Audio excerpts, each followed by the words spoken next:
একটা সময়ের পর সংসারটা হয়ে যায় শুধুই দায়বদ্ধতা।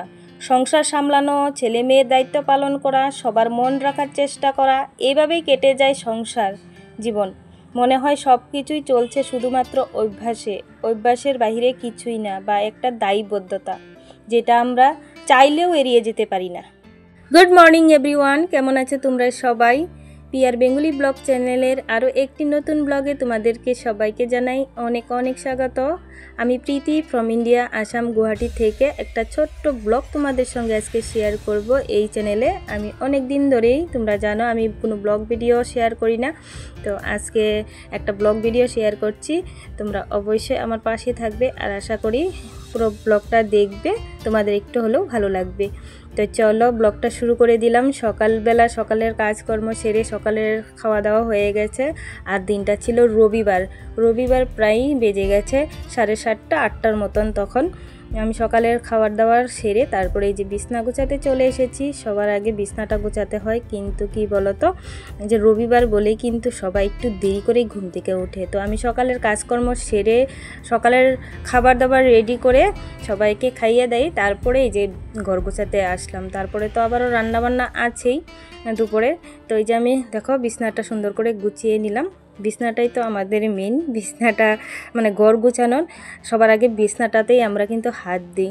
তো বিছনাটা গুছিয়ে নিলাম। এখন কিছু কাপড় চোপড় আছে সেগুলো গুছিয়ে, আর আমার কিন্তু সকালবেলায় স্নান দান হয়ে গেছে, সেরে নিয়েছি। এখন শুধু ঘরটা গুছিয়ে ঝাড়ু দিয়ে নিব, আর ঘর মোছাও সকালে হয়ে গেছে।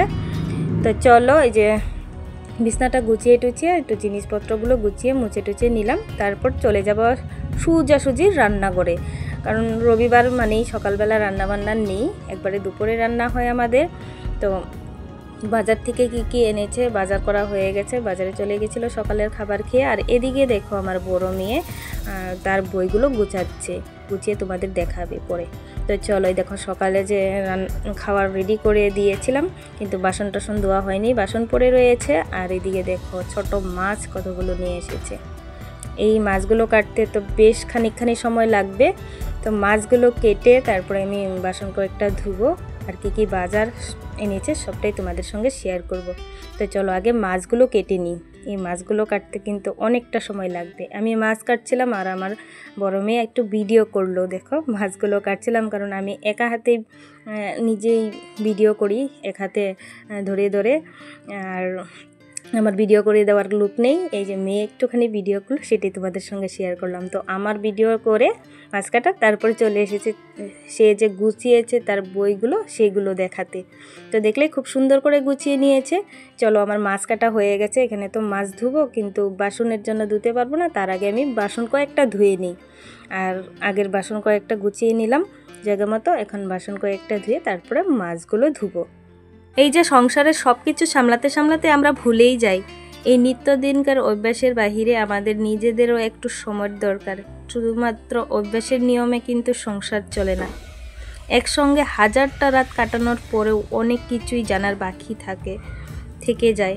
এত বছর পরেও অনেক কিছু কথা না বলা রয়ে যায় পাশে থাকার মানুষটার কাছ থেকে।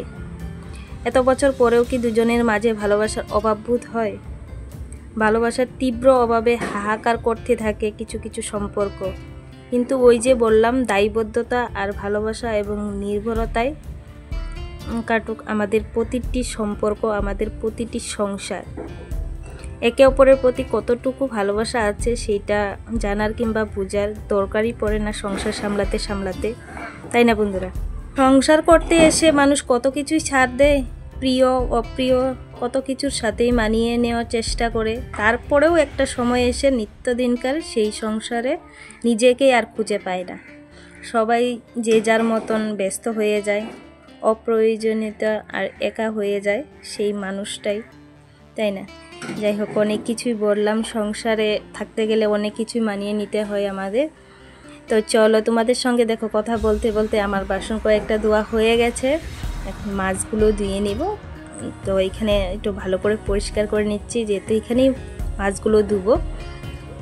আমরা সংসারের এই যে কাজগুলো আমাদের কিন্তু প্রত্যেক দিন করতেই হয়, কিন্তু রবিবার আসলে একটুখানি কাজ বেড়েই যায় সবার সংসারে।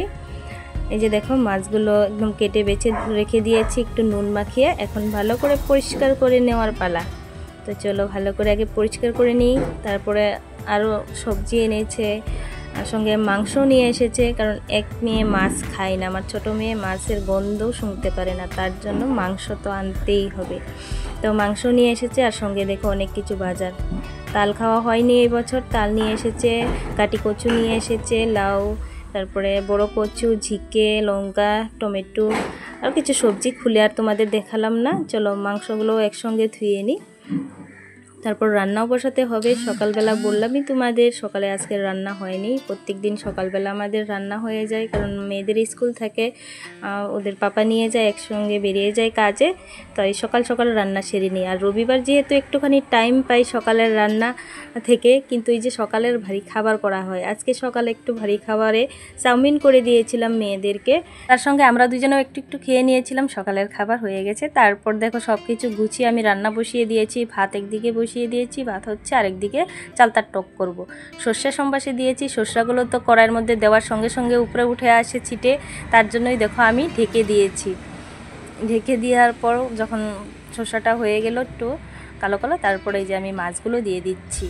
চালতার টক এইভাবেই রান্না করে, অনেকে এইভাবে রান্না করে না, অন্যভাবে করে। তো আমি এইভাবে করি, তোমরা একবার এইভাবে করে খেয়ে দেখো, বেশ ভালোই লাগে। এটা কিন্তু আমি আগে করতে জানতাম না, এটা আমি শ্বশুরবাড়িতে এসেই শিখেছি। এই চালতার টক বা যে কোনো টক দিয়ে এইভাবে মাছ দিয়ে ঝোল টক। আর এই টকটা আমাদের ঘরে প্রত্যেক দিন করে দিলে প্রত্যেক দিনে খাবে। আমার বড় মেয়ের প্রিয় খাদ্য হচ্ছে চালতার টক। দেখো রাঁধুনি দিয়ে দিলাম, দিয়ে আর কিছু দিব না, হলুদ নুন তো দিতেই হবে, দিয়ে এই যে এক কড়াই ঝোল দিয়ে দিলাম। এটা ফুটে আধা কড়াই হবে যখন, তখন নামিয়ে নিব, আর কিচ্ছু করব না। তো এদিকে চালতার টকটা ফুটতে থাক, এদিকে আমি কিছু গুছিয়ে নিই। মাংসগুলোতে হলুদ নুন তেল দিয়ে মাখিয়ে রেখেছি, মশলাটা এখনও করা হয়নি, মশলা করব। আর তার সঙ্গে একটু ফ্রিজটা গুছিয়ে নিই। দেখতেই পাচ্ছ সবজিগুলো অগোছালো হয়ে পড়ে রয়েছে, তো ফ্রিজের ভিতরে আমি আর কিছু করবো না, শুধু সবজিগুলো ঢুকিয়ে রাখবো। এখন করার টাইম নেই, রান্না বসিয়ে দিয়েছি, দেখতেই পেরেছ। আর কচুগুলো ফ্রিজের মধ্যে ঢুকাবো না। আর কে জানি ফ্রিজটাকে বন্ধ করে দিয়েছে, সবজি টবজি নেই ফ্রিজের মধ্যে, তার জন্য হয়তো আমার হাজব্যান্ড বন্ধ করে দিয়েছে।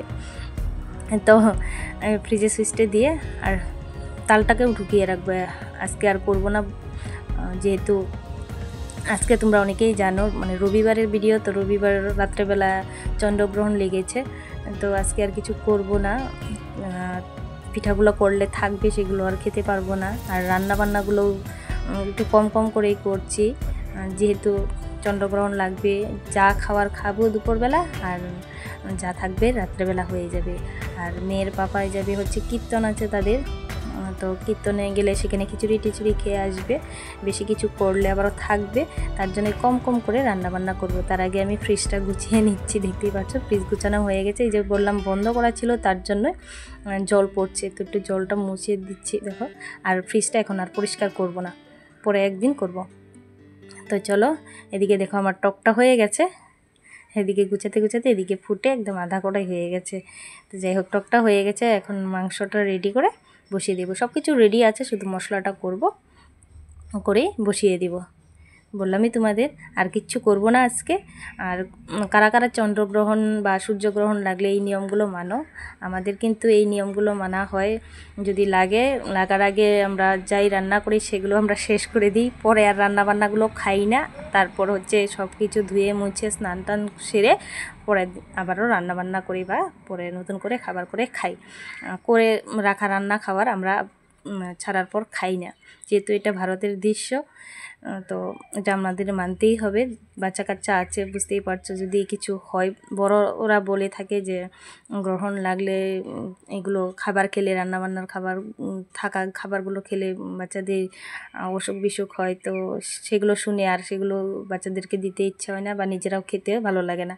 তার জন্য সব কিছুই কম কম করে রান্না করছি। তোমরা কারা কারা এই নিয়মগুলো মানো, কমেন্ট করে জানিও। যাই হোক, চলো এদিকে দেখো মাংসটা বসিয়ে দিলাম। মাংসর আর রেসিপি তোমাদের সঙ্গে কি শেয়ার করব। এদিকে দেখো প্রায় হয়ে গেছে, জল ফুটে গেছে, সব কিছু দিয়ে কষিয়ে একটু গরম জল ফুটিয়ে দিয়ে দিয়েছিলাম। তো একটু কষা কষাই করব, একটুখানি করব, বেশি করব না। আর মাংস আমি কম করে আনতে বলেছি, বললামই থাকলে পরে আবার খেতে পারবো না, ভালো লাগবে না ফালাচড়া করলে। বেশ হয়ে গেছে। কালারটা কেমন লাগছে তোমাদের? খেতেও বেশ ভালোই হয়েছিল। চলো ফুটে গেছে, নামিয়ে নিই। আর কিছু রান্না করব না, ভাত হয়ে গেছে, চালতার টক হয়ে গেছে, এদিকে আমার চিকেনটাও হয়ে গেছে। চিকেন কারি কষা কষা করে করলাম, একটু ঝোল তো লাগবেই, কারণ ওর কিছু করিনি বললামই তোমাদের।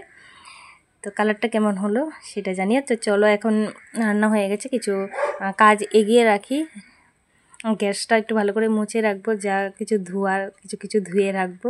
রাত্রেবেলা শুধু খাবো, খাওয়ার পর যে খাওয়ার বাসনগুলো থাকবে আর যে বাসনগুলো বেরোবে রাখা, সেগুলো ধুলেই হয়ে যাবে। এখন গ্যাস টেস মুছে অন্য বাসন টাসনগুলো ধুয়ে রাখবো আর কি। চলো এই যে দেখো, তোমাদের দেখিয়ে দিচ্ছি আজকের এই রান্না কেমন লাগলো, মাংসর তরকারিটা। আর এই যে ঝোলটা, এই ঝোলটা একবার করে খেয়ে দেখো, টক চালতার টক। ওটা জলফাই দিয়েও করা যায়, আমের সিজনে আম দিয়েও করা যায়। কারা কারা খেয়েছো কমেন্ট করে জানিও। চলো কেমন লাগলো ভিডিওটা জানিও। আজকের মতো টাটা।